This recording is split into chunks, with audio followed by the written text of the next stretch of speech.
আসসালামু আলাইকুম ওয়া রাহমাতুল্লাহ। দুরূদ ফার্সি শব্দ, এর অর্থ শুভকামনা বা কল্যাণ প্রার্থনা। ধর্মের পরিভাষায় দুরূদ বলতে বোঝায় আসসালাতু আলান নবী, অর্থাৎ নবীজি সাল্লাল্লাহু আলাইহি ওয়াসাল্লামের জন্য শুভকামনা। হযরত মুহাম্মদ সাল্লাল্লাহু আলাইহি ওয়াসাল্লামের নাম উচ্চারণের সময় সর্বদা সাল্লাল্লাহু আলাইহি ওয়াসাল্লাম অর্থ আল্লাহর শান্তি বর্ষিত হোক তার উপর বলা হয়। এটি একটি দুরূদ। আল্লাহর কাছে ইবাদত বন্দেগী গ্রহণযোগ্য করতে পরম ভক্তি ও ভালোবাসা ভরা অন্তরে নিবিষ্টভাবে নবী করিম সাল্লাল্লাহু আলাইহি ওয়াসাল্লামের প্রতি বেশি বেশি দুরূদ পাঠ করা একটি নেক আমল। দোয়া কবুলের জন্য মহানবী সাল্লাল্লাহু আলাইহি ওয়াসাল্লামের উপর দুরূদ পাঠ করা অত্যন্ত জরুরি। দুরূদ শরীফ পাঠ করলে আল্লাহর দরবারে ইবাদতের বিনিময় সুনিশ্চিত হয়। দুরূদ পড়া এমন এক ইবাদত যা আল্লাহ অবশ্যই কবুল করেন। পবিত্র কোরআনে ইরশাদ হয়েছে, আল্লাহ ও তার ফেরেশতারাও নবীর জন্য দোয়া করেন। হে বিশ্বাসীগণ, তোমরাও নবীর জন্য দোয়া করো ও পূর্ণ শান্তি কামনা করো। সূরা আহজাব আয়াত নম্বর 56। হযরত কাব ইবনে ওজারা রাদিয়াল্লাহু তাআলা আনহু বলেছেন, একদিন আমরা রাসূলুল্লাহ সাল্লাল্লাহু আলাইহি ওয়াসাল্লামকে জিজ্ঞাসা করলাম, হে আল্লাহর রাসূল, আপনার উপর আমরা কিভাবে দুরূদ পড়ব?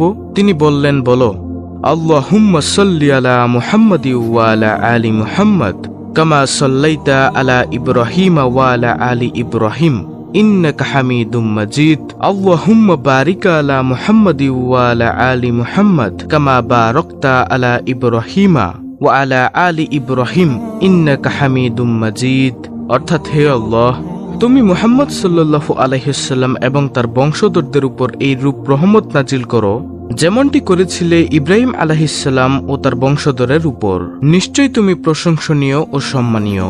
হে আল্লাহ, তুমি মুহাম্মদ সাল্লাল্লাহু আলাইহি ওয়াসাল্লাম এবং তার বংশধরদের উপর বরকত নাজিল করো যেমন বরকত নাজিল করেছিলে ইব্রাহিম আলাইহিস সালাম ও তার বংশধরদের উপর। নিশ্চয়ই তুমি প্রশংসনীয় ও সম্মানীয়। হাদিসটি রয়েছে বুখারী শরীফে, মুসলিম শরীফে, মিশকাত শরীফে।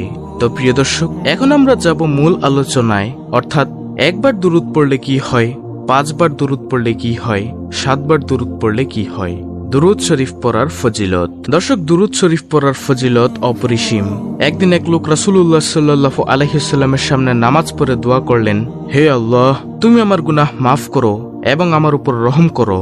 তখন রাসূলুল্লাহ সাল্লাল্লাহু আলাইহি ওয়াসাল্লাম তাকে বললেন, ওহে মুসল্লি, তুমি খুব তাড়াহুড়া করছো। শোনো, যখন তুমি নামাজ পড়বে তখন প্রথমে আল্লাহর যথাযোগ্য প্রশংসা করবে, তারপর আমার উপর দুরূদ পাঠ করবে এবং সবশেষে নিজের জন্য দোয়া করবে। হাদিসটি রয়েছে তিরমিজি শরীফে, আবু দাউদ শরীফে, নাসাই শরীফে, মিশকাত শরীফে। ভক্তির সঙ্গে দুরূদ শরীফ পাঠ করলে বান্দার গুনাহ মাফ করা হয়।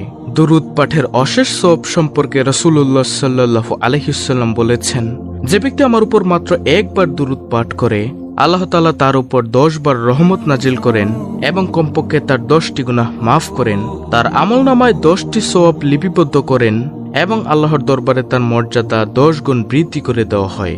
নাসাই শরীফের হাদিস। দর্শক, দুরূদ শরীফের ফজিলত সম্পর্কিত কয়েকখান হাদিস নিম্নে পেশ করা হলো। হাদিসগুলো আপনি শুনলেই বুঝতে পারবেন দুরূদ শরীফের ফজিলত কি কি।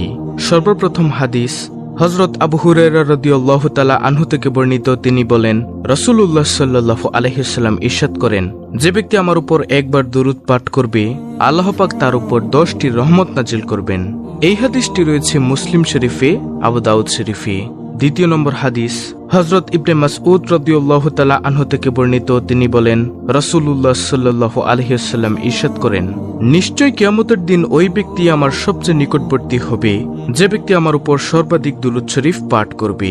দর্শক, এই হাদিস থেকে আমরা জানতে পারলাম যে আমরা যদি নবীজির উপর বেশি বেশি দুরূদ পাঠ করতে পারি তাহলে কিয়ামতের দিন নবীজি সাল্লাল্লাহু আলাইহি ওয়াসাল্লামের সবচেয়ে নিকটবর্তী হতে পারবো আমরা। হাদিসটি রয়েছে তিরমিজি শরীফে।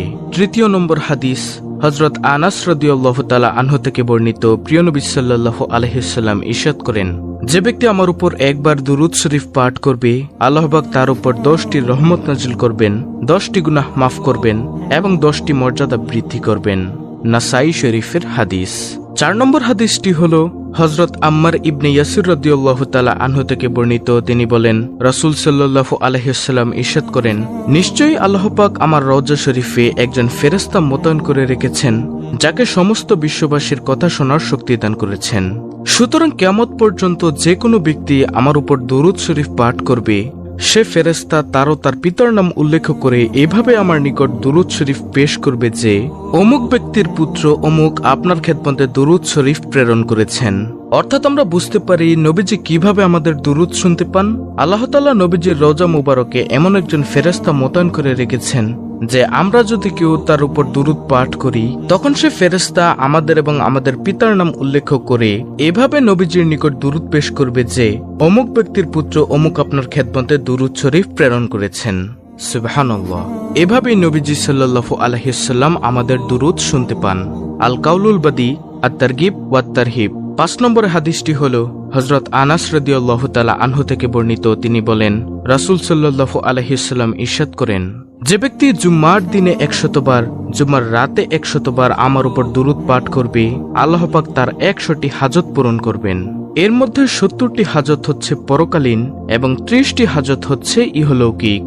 তিনি এর জন্য একজন ফেরেশতা মনোনীত রেখেছেন যিনি আমার কবরে তা পৌঁছে দিবেন, যেভাবে তোমাদের কাছে কেউ হাদিয়া নিয়ে যায়।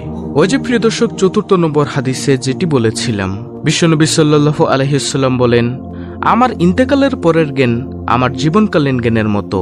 যে কেউ আমার উপর দুরূদ পাঠ করবে, ফেরেশতা তার নাম ও বংশ পরিচয় সহ আমাকে সংবাদ দিবেন। তারপর আমি একটি উজ্জ্বল বইতে তার নাম ঠিকানা সহ লিপিবদ্ধ করে রাখব। বাইহাকি।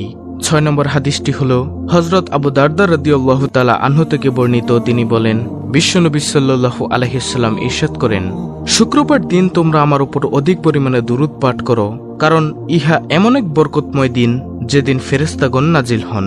যখন কোনো ব্যক্তি আমার উপর দুরূদ পাঠ করে, সাথে সাথেই তার দুরূদ আমার নিকট পেশ করা হয়। হযরত আবু দারদা রাদিয়াল্লাহু তাআলা আনহু বলেন, আমি জিজ্ঞাসা করলাম, ইয়া রাসূলুল্লাহ, আপনার ইন্তেকালের পরও কি এই অবস্থা অব্যাহত থাকবে? তখন রাসূল সাল্লাল্লাহু আলাইহি ওয়াসাল্লাম ইরশাদ করেন, হ্যাঁ, কেননা আল্লাহ পাক মাটির জন্য নবীদের দেহকে ভক্ষণ করা হারাম করে দিয়েছেন। সহিহ ইবনে মাজাহ। 7 নম্বর হাদিসটি হল রাসূল পাক সাল্লাল্লাহু আলাইহি ওয়াসাল্লাম ইরশাদ করেন, কোন বান্দা যে কোনো স্থান থেকে আমার উপর দুরূদ পাঠ করলে তার আওয়াজ আমার নিকট পৌঁছে যায়। সাহাবায়ে কেরাম জিজ্ঞাসা করলেন, ইয়া রাসূলুল্লাহ, আপনার ওফাতের পরেও নাকি? রাসূল সাল্লাল্লাহু আলাইহি ওয়াসাল্লাম জবাবে বললেন, হ্যাঁ, জালাউল আফহাম। 8 নম্বর হাদিসটি হল হযরত আব্দুল্লাহ বিন বুসর রাদিয়াল্লাহু তাআলা আনহু থেকে বর্ণিত। তিনি বলেন, নবীজি সাল্লাল্লাহু আলাইহি ওয়াসাল্লাম ইরশাদ করেন, যতক্ষণ পর্যন্ত আল্লাহ তাআলার হামদ এবং রাসূলুল্লাহ সাল্লাল্লাহু আলাইহি ওয়াসাল্লামের উপর দুরূদ শরীফ পাঠ করা হয় না, ততক্ষণ পর্যন্ত সকল প্রকার দোয়াই আল্লাহর দরবারে পৌঁছে না, বরং ঝুলন্ত থাকে। আর যখন আল্লাহর হামদ এবং রাসূলের উপর দুরূদ শরীফ পাঠ করা হয়, তখন এই সকল প্রকার দোয়া আল্লাহর দরবারে কবুল হয়। 9 নম্বর হাদিসটি হল হযরত আবু হুরায়রা রাদিয়াল্লাহু তাআলা আনহু থেকে বর্ণিত। তিনি বলেন, বিশ্বনবী সাল্লাল্লাহু আলাইহি ওয়াসাল্লাম ইরশাদ করেন, কোন লোক যখন আমার প্রতি সালাম প্রেরণ করেন, তখনই আল্লাহ তাআলা আমার রূহকে তার প্রতি ফিরিয়ে দেন, যাতে আমি তার সালামের উত্তর প্রদান করি। আবু দাউদ, মুসনাদ আহমদ, বাইহাকি। তারপরে সর্বশেষ 10 নম্বর হাদিসটি হল, এখান হাদিসে আছে, নবী করিম সাল্লাল্লাহু আলাইহি ওয়াসাল্লামকে প্রশ্ন করা হলো, হে নবী, যারা অনুপস্থিত এবং যারা আপনার পরে পৃথিবীতে আসবে তাদের পঠিত দুরূদ আপনার কাছে কিভাবে পৌঁছাবে? নবীজি সাল্লাল্লাহু আলাইহি ওয়াসাল্লাম জবাবে বললেন, যারা আমার আশিক তাদের দুরূদ আমি নিজ কানে সরাসরি শুনি এবং তাদেরকে চিনি, আর অন্যান্যদের দুরূদ আমার নিকট ফেরেশতাদের মাধ্যমে পেশ করা হয়। দালাইলুল খায়রাত। দর্শক, আশা করি বুঝতে পেরেছেন দুরূদ শরীফের ফজিলত।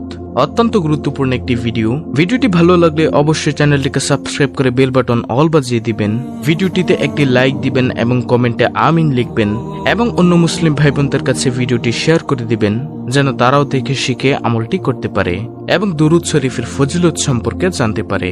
আল্লাহ রাব্বুল আলামিন আমাদের সকলকে নবীজির উপর বেশি বেশি দুরূদ পাঠ করে তার ফজিলত অর্জন